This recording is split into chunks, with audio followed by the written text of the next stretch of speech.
Həzrəti İmam Səccad can verir, İmam Baqir başının üstündədir.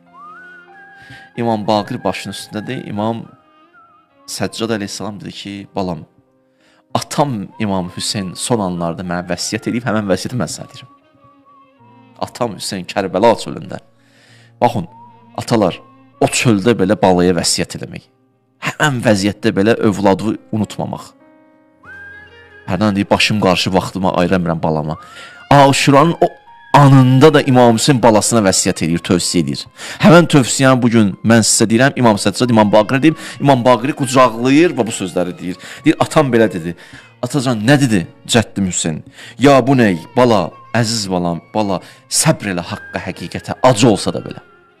Bu İmam Hüseyn sözü, İmam Səccad sözü. Sonra, ya bu nə, əziz balam, nə badə, əslində bunu deməklə bəşəriyyətə deyirlər də, imamlar ki, məsumdur. Nə badə o insana zülm eləyəsiniz ki, onun Allahdan başqa köməyi yoxdur. Tək tənha qalıb, heç kəs kömək eləyə bilmir ona. Sən həmən adama gəlib zülm eləyəsən. Dünya başva dağılır. Yer ayağının altından çəkilər. Məhv olarsan, bitərsən. Gör kimlə üzbə üzsən. Ehtiyatlı ol.